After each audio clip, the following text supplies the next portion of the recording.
Assalamualaikum warahmatullahi wabarakatuh. Sebelumnya yang terhormat kepada Ibu Dr. Evita Soraya, MPD, selaku dosen pengampu mata kuliah perkembangan peserta didik. Di sini kami akan memaparkan hasil presentasi kami melalui video interaktif dan presentasi yang akan kami tampilkan dalam video ini.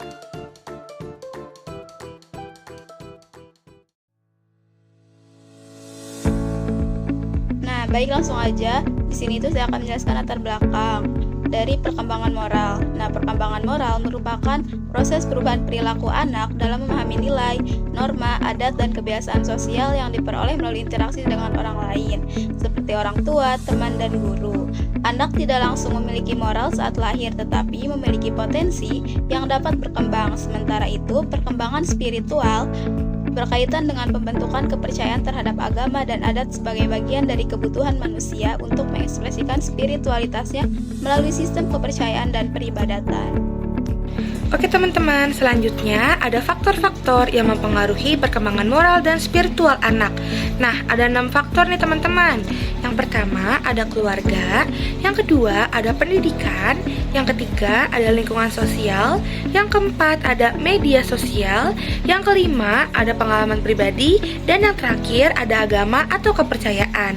Nah, kita jabarin satu persatu ya. Yang pertama ada keluarga. Perkembangan moral dan spiritual seorang anak pertama-tama tumbuh dari rumah, dari orang tua, dari keluarga. Keluargalah sekolah pertama sang anak. Tempat di mana anak belajar membedakan baik dan buruk, bukan dari teori, tapi dari contoh nyata yang mereka lihat setiap hari. Ketika orang tua menunjukkan kasih sayang, kejujuran, dan keteladanan dalam bertindak, anak pun akan belajar bahwa nilai-nilai moral bukan sekedar kata-kata, tetapi cara hidup. Dan sebaliknya, lingkungan keluarga yang penuh konflik, kekerasan, atau pengabaian bisa menjadi awal kerusakan moral dan luka spiritual anak yang cukup dalam. Selanjutnya ada pendidikan. Pendidikan bukan hanya tempat anak untuk mengejar angka atau nilai, lebih dari itu. Pendidikan yang baik akan membentuk karakter dan akal budi pekerti yang baik. Guru yang bijak bisa menjadi sosok yang inspiratif, bukan hanya mengajarkan pelajaran, tapi juga menanamkan nilai-nilai kebaikan, seperti rasa hormat dan juga keadilan. Kurikulum harusnya tidak hanya berorientasi pada kognitif, tapi juga menyentuh ranah efektif dan spiritual. Karena apa gunanya pintar jika kita tidak mengetahui cara menjadi manusia yang bermoral dan berbudi pekerti? Yang ketiga ada lingkungan.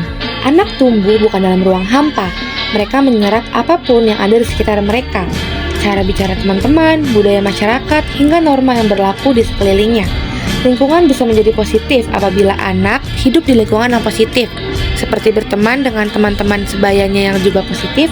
Itu akan mengontrol dan mengarahkan lingkungan ke arah yang lebih baik. Selanjutnya ada media sosial.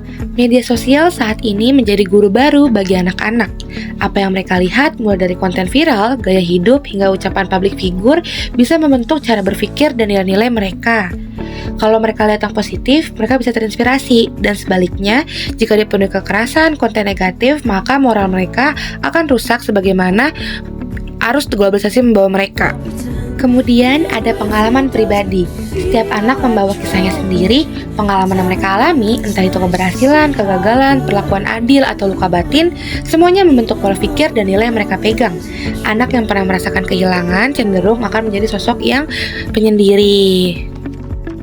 Dan yang terakhir dan tidak kalah penting adalah agama. Faktor yang bukan hanya sekedar ibadah, tetapi bagaimana nilai hidup mengakar.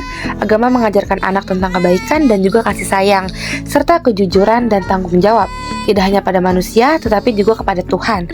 Anak yang dibimbing dengan pemahaman agama yang baik dan inklusif akan memiliki dasar spiritual yang kuat, bisa membedakan benar dan salah, dan lebih tenang.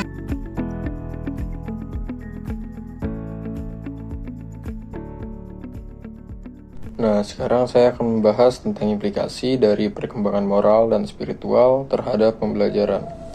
Jadi, perkembangan moral dan spiritual itu nggak cuma penting buat kehidupan pribadi, tapi juga sangat berpengaruh dalam proses belajar mengajar di dalam sekolah. Yang pertama, hal ini bisa membentuk karakter siswa lebih jujur, disiplin, dan juga bertanggung jawab. Kalau nilai-nilai moral ini ditanamkan sejak dini, anak-anak cenderung akan punya sikap yang baik saat belajar maupun dalam kehidupan sehari-hari. Yang kedua, perkembangan moral juga bisa meningkatkan motivasi belajar, karena siswa yang sudah terbiasa berpikir positif dan menghargai nilai-nilai kebaikan biasanya lebih semangat dalam menuntut ilmu. Yang ketiga, dengan moral dan spiritual yang baik, suasana kelas juga dapat lebih harmonis dan saling menghargai. Ini penting banget karena lingkungan belajar yang nyaman dapat bikin siswa lebih fokus dan juga relax atau enjoy saat belajar. Yang keempat, moral juga menumbuhkan sikap etis dalam kegiatan belajar, seperti saat kerja kelompok atau ujian. Anak-anak belajar untuk nggak curang, menghargai pendapat teman, dan juga saling membantu. Lalu, guru juga punya peran penting. Perkembangan moral dan spiritual ini memperkuat peran guru sebagai teladan. Kalau guru memberi contoh yang baik, pasti murid akan lebih mudah meneladaninya. Dan yang terakhir, nilai-nilai moral dan spiritual sebaiknya terintegrasi dalam semua proses pembelajaran. Artinya, bukan cuma diajarkan saat pelajaran agama saja, tapi juga bisa disisipkan di pelajaran yang lain. Bahkan dalam cara seorang guru menyampaikan materi terhadap peserta didiknya. Oke, itulah beberapa implikasi penting dari perkembangan moral dan juga spiritual terhadap pembelajaran. Intinya, dua aspek ini saling mendukung untuk menciptakan pendidikan yang lebih bermakna. Bukan cuma soal nilai akademik, tapi juga pembentukan karakter. Selanjutnya adalah contoh kasus yang menggambarkan faktor-faktor yang mempengaruhi perkembangan moral dan spiritual serta implikasinya terhadap pembelajaran. Yang mana dalam contoh kasus ini ada Andi yang masih berada di kelas 5 sekolah dasar. Yang mana Andi ini memiliki latar belakang dan berasal dari keluarga yang religius. Di rumahnya, ia selalu dibiasakan untuk berdoa sebelum dan sesudah melakukan aktivitas, serta diajarkan untuk jujur dan menghormati orang lain, baik yang lebih muda maupun yang lebih tua. Namun, di lingkungan sekolah, Andi ini sering bergaul dengan teman-teman yang suka mencontek, berkata kasar, dan tidak mengerjakan tugasnya.